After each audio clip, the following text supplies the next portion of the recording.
Welcome to Shared Lantern Tarot. Bonjour, my name is Sophie. I've been trying to record this video for a while now. Yeah, I've been having technological problems all weekend. I lost my Fire Stick, my iPhone kept logging me out of applications one after the other. My Amazon Prime started a subscription that I wasn't aware of. And my cam tonight and my mic are not merging well. Sometimes there's a delay. So this is the last time I'm attempting to read these cards, and hopefully this is something that is going to work out. If not, I don't know what to tell you. If you know what's going on, because I know Mercury is not on retrograde right now, but if you know what might be going on astrologically, please let me know, okay? Because even the background doesn't work. I'm in a craft room and I can't show you what's at the back of me. It's not conducive to peaceful tarot readings, so yeah. If you have suggestions for that as well, please let me know. I'd be really happy to improve things. But I'm taking everything with a grain of salt because laughter is the best medicine. Now, today I want to talk about the middle power countries. Now, Mark Carney at the Davos the Worldwide Economic Event in January of this year, made a historical speech. Some have compared it to Churchill. Now, I don't know Winston Churchill. I know he was a great prime minister during the World War, but other than that, I don't know his speeches, but I was told he was a very eventful prime minister. So anyway, going back to my business, Mark Carney, our prime minister in Canada, made a very impactful speech about middle powers sticking together in the face of the instability with the major powers, namely the United States, because as long as the commander in orange is in place, this is going to be an issue. Stability is not going to be your strength. I apologize, but that's basically it. Yeah. So I wanted to do a geopolitical reading on that.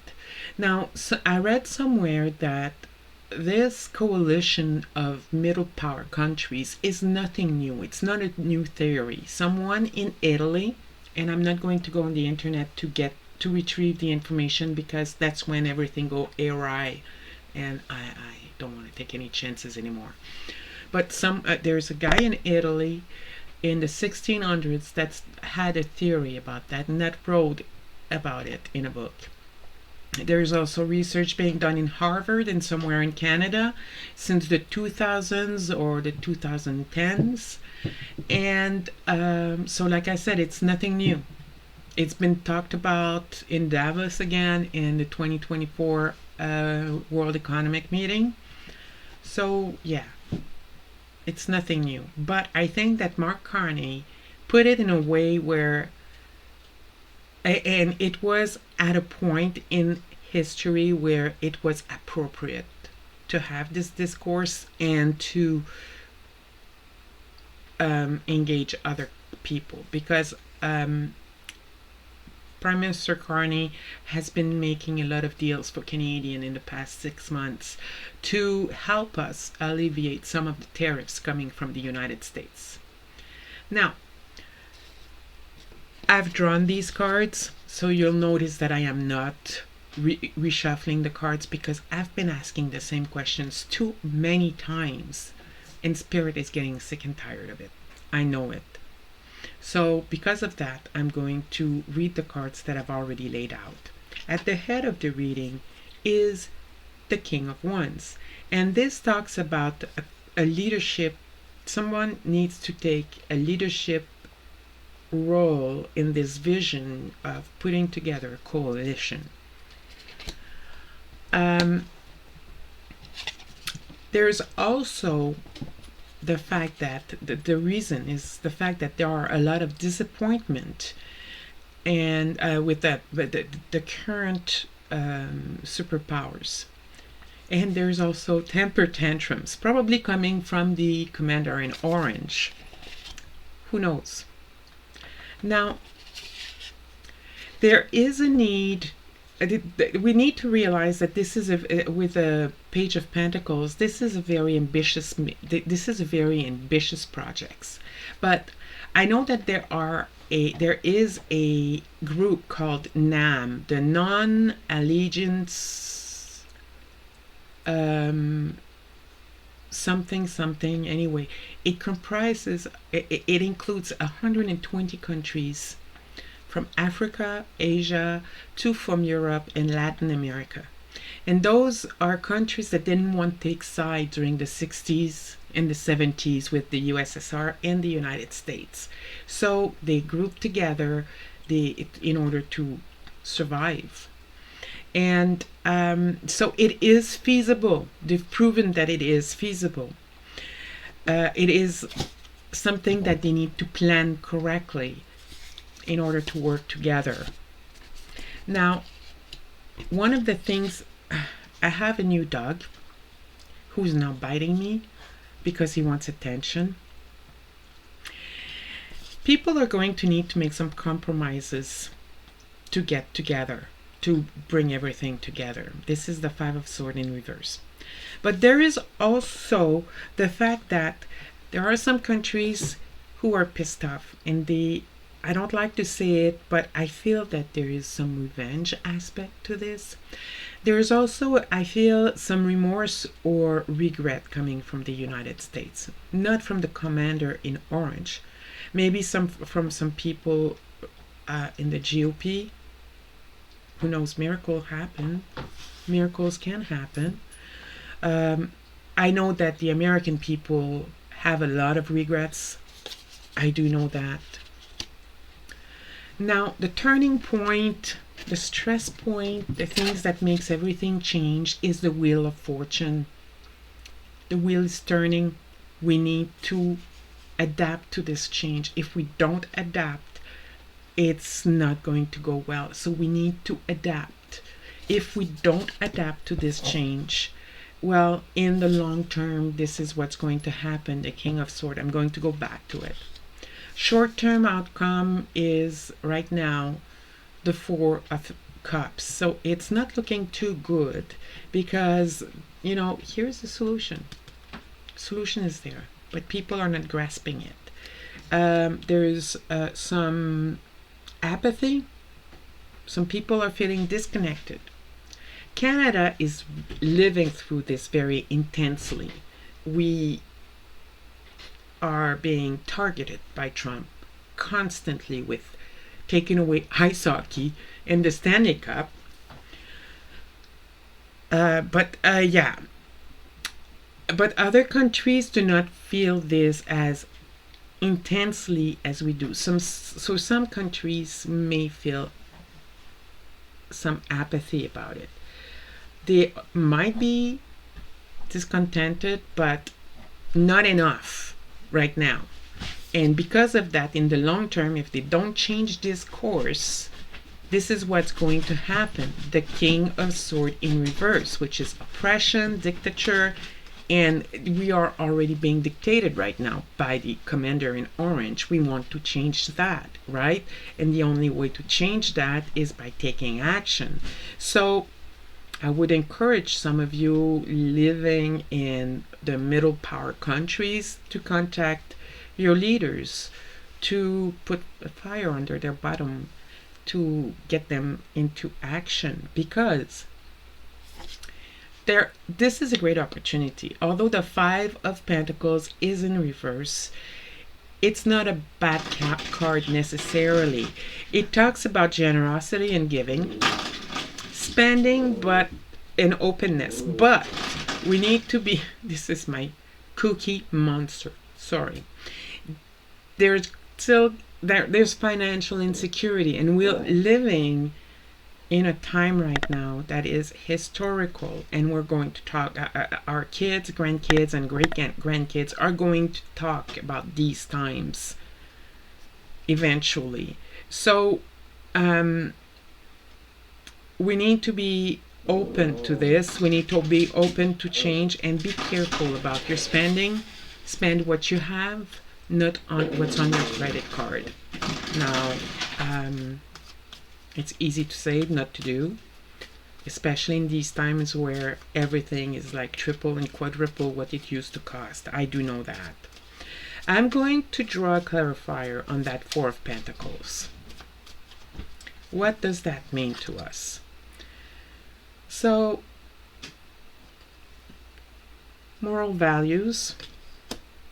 This probably talks about the generosity, giving, and being open.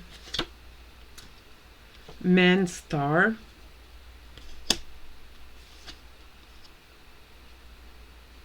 And wisdom. So, what does that tell me about the Five of Pentacles? The Four of Pentacles. Basically, we need to be careful with our values. We need to live by our values and never forget our values, because that is our wealth.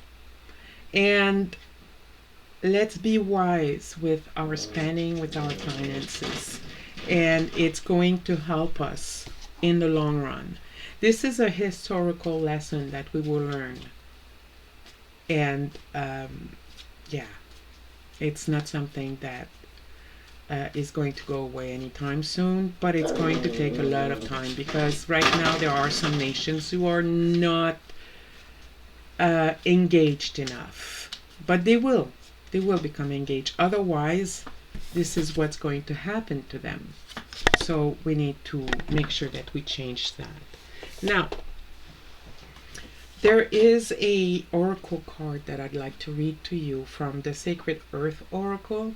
I don't have many oracle decks, and eventually I will purchase more, but not right now because the Five of Swords. And but I'm going to read about it to you. The earthly meaning. Interpreting one piece of the puzzle in isolation leads to error. Avoid reading too much into something. I apologize. This is not really something that is helpful to relax and decompress. I'll get my dog. Cookie dough. Come here. This is my Cookie Dough, or Cookie Monster, because he was a monster right now. So, as I was saying, the earthly meaning, interpreting one piece of the puzzle is in isolation leads to error. Avoid reading too much into something. Taking in the fuller picture will take time and effort, but it will bring the perspective required. A flyaway comment or aside means nothing on its own. An overreaction or misunderstanding causes unnecessary firework. Truer meaning comes with broader context. There is no need to discriminate, separate, or label things as good or bad. We are one spirit, one life, one breath, living one eternal moment. Dividing life into category brings suffering and creates imbalance. Ours is a never-ending story, full of new beginnings and adventures. Embrace it, live it, love it, be it, invent it, create it, believe it, dramatize it, write about it, meditate on it, breathe it, be healed and invigorated by it. Be joyful because of it, and above all, remember that you are it. I would invite you to take a time, think of a time that happened today that made you smile, that made you laugh, that brought warmth to in your heart. And as you think about this one moment, take deep breaths. Breathe in, let go, breathe out. Breathe in, breathe out. Breathe in, breathe out. Breathe in and breathe out. I would encourage you to write in a journal for gratefulness and think about this moment and why it made you smile, made you laugh, or it brought warmth to your heart, in your heart. Because this is what really, real gratefulness is all about. We need to know why we are grateful in order um, to be happy. We need to know why. So hopefully I'll see you again. Until the next light, have a good night. Bye.